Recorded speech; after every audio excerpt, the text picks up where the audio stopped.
بسم اللہ الرحمن الرحیم۔ بنگش ٹی وی میں خوش آمدید دوستو، یہ ویڈیو آپ کے سامنے ہے۔ ہماری زندگیاں کچھ ایسی ہو گئی ہیں اور اس میں کچھ ہماری مجبوری بھی ہے کہ ہم بڑے ہوئے کچھ چاہتے ہیں۔ ہم سمجھتے ہیں کہ خالی کی ہماری زندگی میں کوئی اہمیت نہیں، لیکن جو آپ کو موقع ملے گا اور آپ غور کرتے جائیں گے تو یہ بھی ویسے ہی اہمیت کا حامل ہے جیسے کہ بری ہوئی چیزوں کی ہوتی ہے۔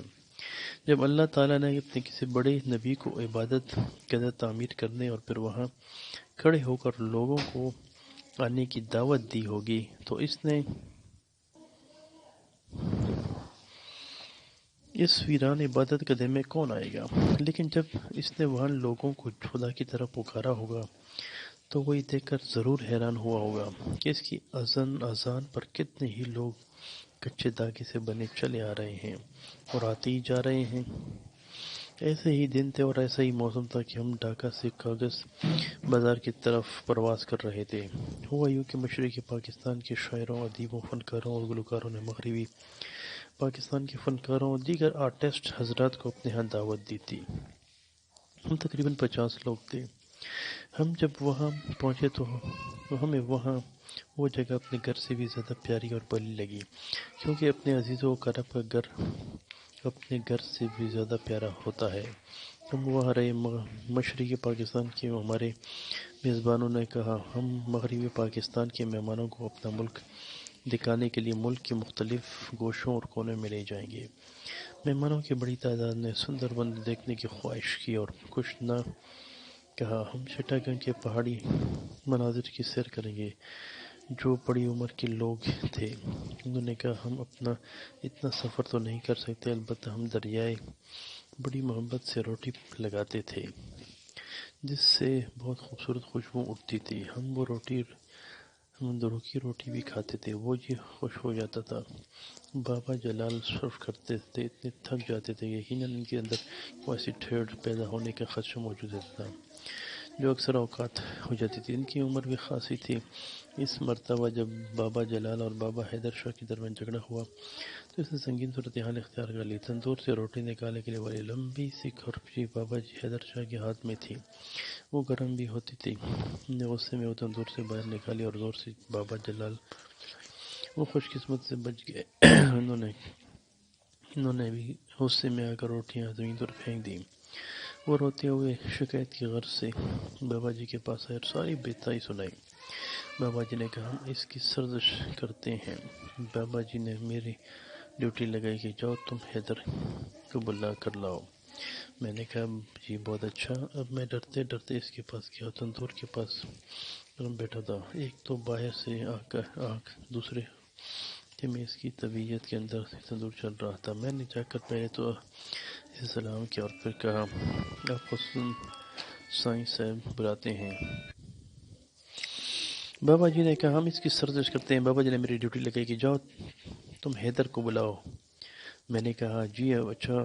اب میں ڈرتے ڈرتے اس کے پاس گیا۔ وہ تندور کے پاس بڑا گرم بیٹھا تھا، ایک تو باہر سے آگ دوسرے غصے میں اس کی طبیعت اندر بھی تندور چل رہا تھا۔ میں نے جا کر پہلے اسے سلام کیا اور پھر کہا آپ کو حضور سائیں صاحب بلاتے ہیں۔ کہنے لگا اچھا جی چلو چلتے ہیں۔ میں نے کہا حضور مجھے حکم دیا ہے کہ ساتھ لے کر آئیں۔ کہنے لگا اچھا۔ بابا حیدر حضرت صاحب کے سامنے آ کر کھڑا ہو گیا اور کہنے لگا ہاں جی سرکار۔ لیکن حضرت صاحب سر جھکا کر بیٹھے رہے اور انہوں نے کوئی بات نہیں کی۔ تھوڑی دیر بعد اس نے کہا میں نے کہا بابا جی نے کہا ہے بابا حیدر آ گئے ہیں۔ اس پر انہوں نے سر اٹھا کر اوپر دیکھا اور مجھ سے خطاب ہوئے کہ تم کس کو لے آئے ہو؟ میں نے کہا جس کو آپ نے حکم دیا تھا۔ نہیں یہ تو اس کا خول اٹھا لائے ہو، جو اصل اس میں سے بچہ جمبورا نکلا ہوا ہے وہ پکڑ کر لاؤ۔ میں نے کہا حضور یہی ہے بس۔ وہ فرمانے لگا جب آدمی کا بہت دل تنگ ہو جائے، غصے میں ہو، شدت میں ہو تو وہ اپنا وجود چھوڑ دیتا ہے، اور جب انسان اپنا وجود چھوڑ دیتا ہے تو وہ برہنہ ہو جاتا ہے، پھر اس کے اوپر کوئی بھی چیز حملہ کر سکتی ہے۔ اپنے بچاؤ کا بہترین طریقہ یہ ہے کہ آپ ہمیشہ اپنے وجود کے اندر رہیں۔ جب آپ کے اوپر کوئی ایسی پڑنے والی ہو تو کوئی ایسی مصیبت گزرنے والی ہو جس کا اندیشہ ہو تو پھر آپ کو حق پہنچتا ہے کہ ٹٹول کر دے گا. جس طرح کھیلے کے چل کے اندر کھیلا رہتا ہے، اور اگر اس کو نکال کر ہاتھ میں پکڑے تو وہ کھیلا نہیں رہتا. پھر اس کی کوئی نوعیت ہوگی، اس پر بھی کوئی بھی چیز اندر اثر کر سکتی ہے. اپنے آپ کو بچا کر رکھنے کا راز یہ ہے کہ جب بھی آپ کو اوپر کوئی ایسی آفتاب پڑی، خاص طور پر غصے کی حالت میں آپ بہت گرم ہو جائے، آپ عطل ہو جائے، آپ کے پاس کوئی دلیل نہ رہے، تو غور کریں کہ کہیں میں اپنے وجود سے نکل کر باہر تو نہیں کھڑا ہو گیا. اگر ایسا ہے تو فوراً چھلانگ مار کر واپس گھس جائیں گے. جو ہی آپ وجود کے اندر برہنہ واپس گھس جائیں گے آپ محفوظ ہو جائیں گے. لیکن اگر اکثر ایسا نہیں ہوتا. میں آئے روز اخبارات میں پڑھتا ہوں کہ ایک بھائی نے بغیر کوئی دلیل مانگے بہن کو قتل کر دیا. ساس بہو میں جنگ میں پانی چونے پر چڑھ گیا. دوستو، یہ ساس بہو کا جھگڑا بھی خوفناک ہوتا ہے. شکر ہے کہ میں کبھی ساس بنا ہوں نہ بہو، لیکن مجھے اخبارات میں ضرور پتہ چلتا ہے کہ ساس بہو سے زیادہ ایک اور خوفناک چیز ہوتی ہے، اسے نند کہتے ہیں. ساس تو پھر بھی معاف کر دیتی ہے، نندیں معاف نہیں کرتی. یہ کس لیے ہوتا ہے؟ اس وجہ ساری سب کو وجود آنے کی ہے. بہو بھی وجود سے باہر آ جاتی ہے، ساس بھی باہر آ کر کھڑی ہو جاتی ہے. اب میں نے بابا حیدر شاہ سے کہا، بھائی صاحب واپس چلیں. وہاں جا کر ہم بیٹھے رہے. بابا جی حیدر کا غصہ کچھ ٹھنڈا. میں نے کہا، بابا جی جلال کو معاف کرنے کی درخواست کی. کہا کہ خدا کے واسطے آپ اپنی ڈاگری پہن لیں. وجود کی تقریباً آدھے گھنٹے بعد جب کی انگلی پکڑ بابا جی کے پاس گیا. بابا حیدر شاہ اپنے وجود کے اندر تھے اور آتے ہی بابا جی سے کہا، سرکار مجھ سے غلطی ہو گئی، معافی دے دیں. دوستو، وجود کے اندر جانے سے آدمی کو سب سے بڑا فائدہ یہ ہوتا ہے کہ اس کی عقل اس کے ساتھ دینے لگتی ہے، وہ گنا نہیں دیتی. ہمارے ایک اکبر کو چھوان ہوتا تھا. یہ ہمارے کالج کے زمانے کی بات تھی. وہ بڑا ذہین سا آدمی تھا. اسے سیاست سے بڑی دلچسپی تھی. وہ اکثر اوقات کارپوریشن کے اندر جو میٹنگز ہوتی تھی ان میں ضرور جایا کرتے تھے. ان سے کالج میں پوچھتے تھے، اکبر یہ وہاں تو باتیں اور انگریزی ہوتی ہے. وہ کہنے لگا، بابا جی وہاں کچھ سیکھنا ہوتا ہے اور آدمی کو ایسی باتیں سن کر بڑی عقل کیا دی. آپ کالج کے اسٹوڈنٹ ہیں، آپ لوگوں کو بھی چاہیے کہ وہاں جا کر سنا کریں. ہم نے کہا، تمہیں وہاں پر بھی سمجھ کیا آتی ہے؟ وہ کہنے لگا،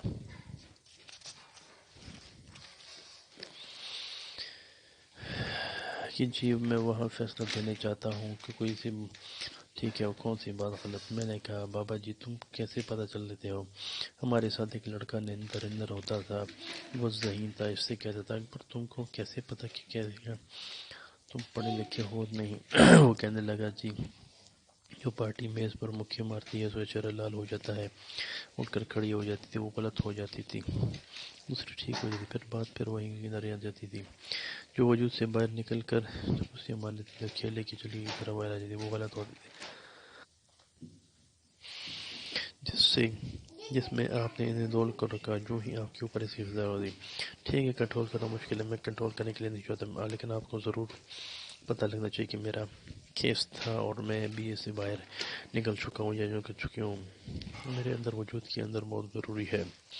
میں یہاں پر یوں بھی زور زیادہ دیتا ہوں. آپ کا وجود جو مزاج گا جب گھبراہٹ کا موقع آتا ہے تو جلدی گھبرا جاتے ہیں. جب کوئی دباؤ پڑتا ہے تو آپ کہتے ہیں کہ مجھے مجمع کر دباؤ سے بچنے کے لیے کام کریں گے، ڈسپلن ہوگا. قائد اعظم محمد علی جناح نے یہ بھی کہا، یونٹی، فیتھ اینڈ ڈسپلن. اس وقت ہم کالج میں پڑھتے تھے. ہم نے قائد اعظم نے اتحاد بارے میں کہا جس کی ضرورت ہے، اور ایمان بھی ہے جو ڈسپلن ہے. یہ کیا فضول بات ہے؟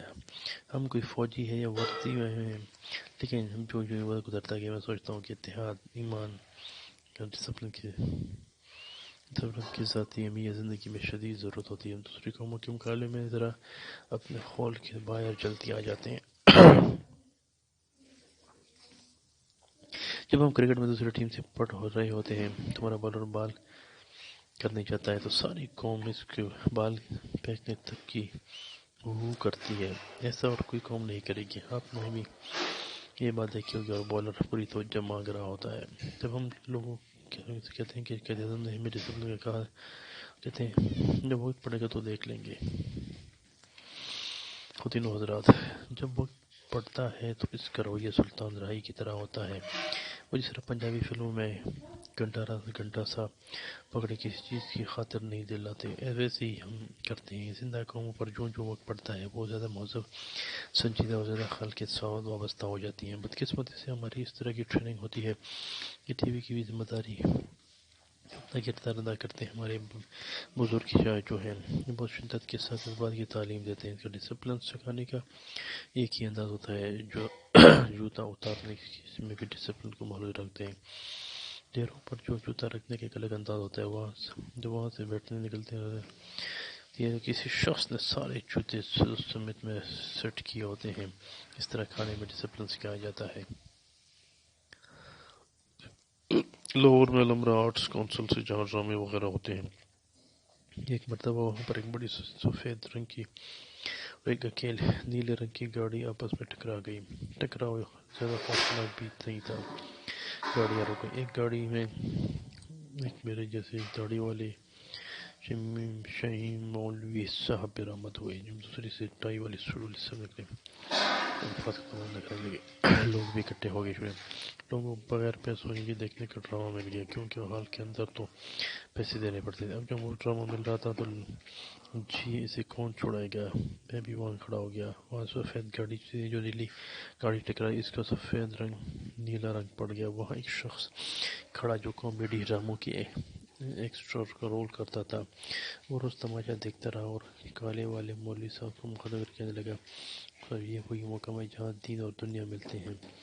اب دونوں صاحبان نے اپنا اصل وجود موٹروں میں رکھ دیا تھا اور برہنہ ہو کر چل کے کیلوں کی طرف باہر کر لڑنے لگے۔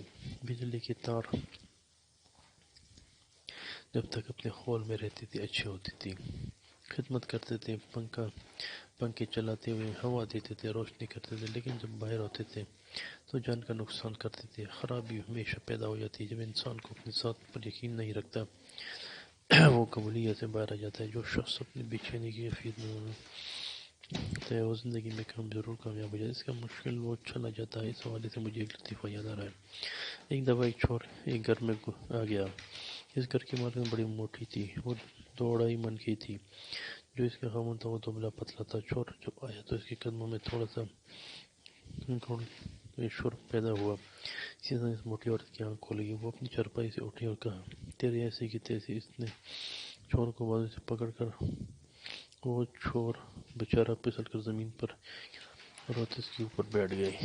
اب اس کا بیٹھنا تھا کہ چور کی چیخیں نکل گئی۔ اس عورت نے وہاں بیٹھے بیٹھے ہی اس دبلے پندے پتلے خاوند کو کہا کہ جلدی پولیس کو لے آؤ۔ خاوند جلدی سے اپنا جوتا تلاش کرنے لگا، کبھی ایک کمرے میں جا کے دوسرے کمرے میں۔ وہ کہنے لگی، میں نے تمہیں تھانے جانے کو کہا ہے، تم ادھر ادھر بھاگتے پھرتے ہو۔ اب وہ بیچارہ ویسے ہی بھاگا لگا رہا، لیکن باہر نہ گیا۔ چور بیچارہ دمم پر تھا۔ اس کی بیوی نے چیخ کر کہا، تم جاتے ہو کیوں نہیں ہو؟ لیا وہ اپنا جوتا تلاش کر رہا ہے، اسے نہیں مل رہا۔ اس پر چور بڑبڑایا، باجی یہ میرا جوتا پہن لو، جلدی جاؤ۔ اس پر اس نے کہا، جلدی جاؤ۔ اس کی موٹی عورت سے سمجھانے کے لیے چور کو پولیس کو دوستو، اس چور نے موٹی عورت سے کہا، باجی ذرا اٹھنا، میں اپنا جوتا دے دوں۔ اٹھ بیٹھی۔ اس سلسلے میں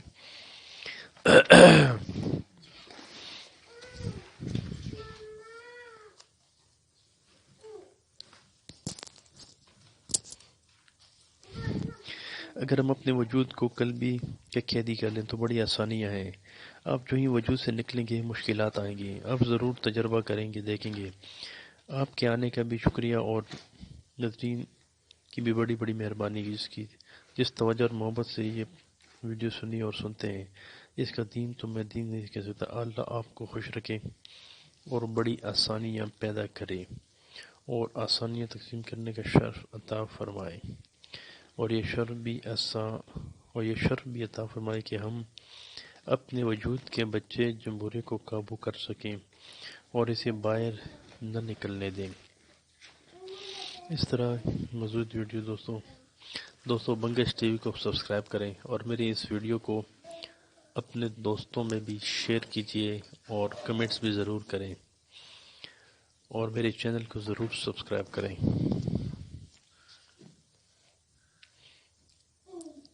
اور بیل کے آئیکن کو ضرور لائک کریں، اور اس طرح آپ کے ساتھ اور بھی ویڈیو اس طرح انشاءاللہ آپ کو ملتی رہیں گی، اور اس سے آپ نالج سیکھتے رہیں۔ Thank you.